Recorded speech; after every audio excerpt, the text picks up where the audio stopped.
Em nome do Pai, e do Filho, e do Espírito Santo. Amém.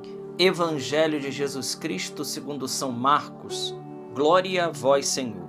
Naquele tempo, descendo Jesus do monte com Pedro, Tiago e João, chegando perto dos outros discípulos, viram que estavam rodeados por uma grande multidão. Alguns mestres da lei estavam discutindo com eles. Logo que a multidão viu Jesus, ficou surpresa e correu para saudá-lo. Jesus perguntou aos discípulos: "Que discutis com eles?" Alguém da multidão respondeu: "Mestre, eu trouxe a ti meu filho, que tem um espírito mudo. Cada vez que o espírito o ataca, joga no chão e ele começa a expulsar, range os dentes e fica completamente rígido. Eu pedi aos teus discípulos que expulsassem o espírito, mas eles não conseguiram." Jesus disse: "Ó geração incrédula, até quando estarei convosco? Até quando terei de suportar-vos? Trazei aqui o menino."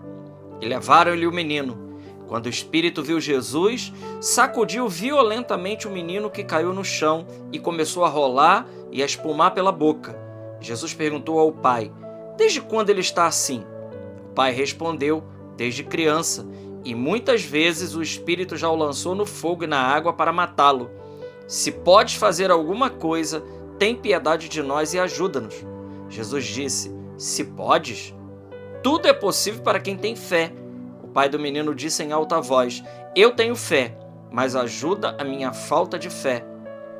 Jesus viu que a multidão acorria para junto dele, então ordenou ao espírito impuro: "Espírito mudo e surdo, eu te ordeno que saias do menino e nunca mais entre nele."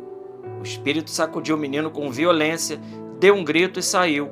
O menino ficou como morto, e por isso todos diziam: "Ele morreu." Mas Jesus pegou a mão do menino, levantou, e o menino ficou de pé. Depois que Jesus entrou em casa, os discípulos lhe perguntaram a sós: "Por que nós não conseguimos expulsar o espírito?" Jesus respondeu: "Essa espécie de demônios não pode ser expulsa de maneira alguma, a não ser pela oração." Palavra da salvação. Glória a vós, Senhor. Meus irmãos, nesta segunda-feira, dia 24 de fevereiro, estamos aí caminhando para o final do mês. Evangelho de São Marcos, capítulo 9, versículos de 14 a 29. Nós estamos diante de um texto que tem muito a nos ensinar na nossa meditação de hoje. Aqui nós não podemos perder nenhum detalhe. Cada detalhe nos ajuda na compreensão desse texto. Primeiro diz: Jesus desceu do monte com Pedro, Tiago e João. Isso aqui é o pano de fundo, é aquilo que nos ajuda a entender esse texto. Então Jesus vai para o monte com Pedro, Tiago e João, os da intimidade, e quando Jesus desce do monte, ele encontra uma situação. A situação é o seguinte: levaram um menino possuído por um demônio e aqueles discípulos que ficaram lá, aqui não diz quem é que estava lá, se era o restante dos 12, né, se eram os 9 que tinham ficado ali, porque os 3 da intimidade sobem com Jesus para o monte, Pedro, Tiago e João. Então não diz aqui quais os discípulos que não conseguiram expulsar o demônio. Mas é bem verdade que o que o texto aqui quer nos exaltar é que 3 da intimidade estavam com o Senhor, desce e encontra uma situação. Mas aqui no meio dessa história ainda tem uma outra situação dentro dessa situação, que é o pai do menino. O pai do menino que precisa também de fé. Então, se de um lado Jesus aqui termina o evangelho dizendo: essa espécie de demônio só pode ser expulsa pela oração, então aqui nós precisamos entender que oração é essa que Jesus está dizendo. Será que era uma oração escrita, uma oração como se fosse uma fórmula em que se recitasse aquela oração, o demônio sairia daquele jovem? Não, com certeza não é isso. Não é uma fórmula mágica. Então vamos entender. Primeira coisa que o evangelho coloca para a gente muito claro é que nós precisamos, existem certas realidades na nossa vida, que elas só serão expulsas, elas só serão libertas. Existem coisas que se levantam para a nossa vida e muitas dessas realidades, elas não são de ordens simplesmente naturais. Essa é a primeira coisa. Então, significa dizer que existem doenças, existem problemas financeiros, existem problemas de separações. Por exemplo, existem famílias inteiras que todos os membros daquela família se separam. Não conseguem ficar casados. Ora, isso não pode ser natural. Isso não deve ser natural. Então, por trás dessa... Eu não estou dizendo que todas as coisas são assim. Eu não estou dizendo que não tem aqui uma receita de bolo.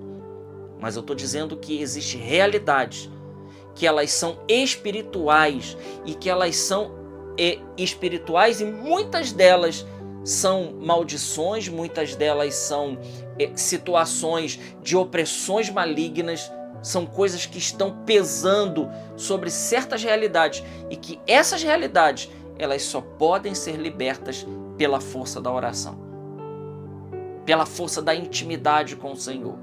Então, existem situações, existem certas castas de demônios que agem precisamente em situações diversas das nossas vidas.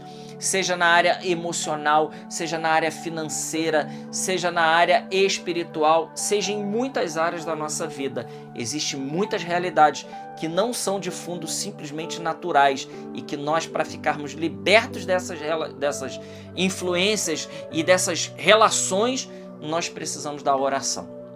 Agora, o que é a oração? Depois eu volto aqui no pai do menino. O que é a oração? A oração, volto a dizer, é uma vida de intimidade com o Senhor. Essa vida de intimidade que vai fazer de nós sermos íntimos. Por exemplo, quando nós olhamos para a vida dos santos, nós vemos, por exemplo, um Dom Bosco da vida. Dom Bosco que, aonde ele chegava, os demônios se manifestavam, sem ele dizer uma palavra. Então a oração aqui não é uma palavra pronunciada, mas é uma vida com Deus. É uma vida com Deus. Aquele que tem uma vida interior, ele tem uma vida com Deus. E saiba, toda pessoa que tem uma vida interior, ele é conhecido de Deus, mas ele também é conhecido do inferno. Ele é conhecido do inferno, e quando o inferno sabe que ali está chegando um servo de Deus verdadeiro, humilde, de intimidade com Deus, uma pessoa de oração, tudo pode ser mudado ali, tudo pode realizar. E veja, irmãos, a graça que é nós termos uma vida de intimidade com Deus. A graça que é termos uma vida de oração, uma vida daquele que é discípulo, e não é massa, daquele que ouve aos pés do Senhor, daquele que está aos pés do Senhor e daquele que pode perceber as realidades. Então, hoje, o Evangelho de hoje, ele está nos convidando a rompermos e a vencermos realidades que talvez possa estar pesando sobre a sua vida e que talvez essas realidades elas sejam de fundo espiritual. Por exemplo, na minha família tem casos gravíssimos de bebida, de pessoas da família, inclusive, que morreram por causa da bebida, loucos. Muitos membros na minha árvore genealógica. Então, eu preciso ficar esperto com relação a isso e rezar por isso, ter uma vida de intimidade com o Senhor. Isso é o maior exorcismo que nós podemos fazer na nossa vida. É o estado de graça, é amizade, é uma vida com Deus, é uma vida ali mergulhada em Deus. E rezarmos pela nossa casa, rezarmos pela nossa família. E veja, irmãos, uma coisa que nós não tomamos posse é que, se é bem verdade que nós não podemos dar ordem direta ao demônio para a vida das outras pessoas, é muito bem verdade que sobre aquilo que a gente tem autoridade, nós podemos fazer uma oração direta e dizendo: vai para longe de mim, Satanás, porque você não tem poder sobre a minha vida. Isso é bem verdade. Então, sobre a minha vida, sobre a vida, por exemplo, dos meus filhos, sobre a vida da minha esposa, sobre a vida de quem eu tenho autoridade, aí eu posso sim, né, dar ordem, inclusive em primeira pessoa, porque isso a força do batismo me impõe. Então, o evangelho de hoje, ele não quer outra coisa. Já parou para pensar que talvez tenha coisas na sua vida que não foi vencida ainda porque não chegou a esse âmbito? Quantas pessoas estão lutando para realidades na sua vida simplesmente combatendo num plano material e por isso não acontece nada? Nada acontece porque precisa ser combatido no mundo espiritual. O pai desse menino precisava ter a sua fé purificada. Por isso Jesus diz para ele: se podes alguma coisa, tudo é possível, filho, aquele que tem fé. Meu irmão, minha irmã, você que me ouve agora, tudo é possível para aquele que tem fé. Então o evangelho de hoje nos convida a uma vida de intimidade, a vida que Pedro, Tiago e João levaram. Por isso eles testemunharam as maiores graças com o Senhor. Estavam no Getsêmani, estavam no Tabor, estavam na casa da filha da viúva de Naim, estavam na casa da filha de Jairo, estavam lá naquele enterro do filho único da viúva de Naim. Eles participaram dos melhores momentos, eles viram milagres acontecer e eles mesmos realizaram grandes milagres. Por quê?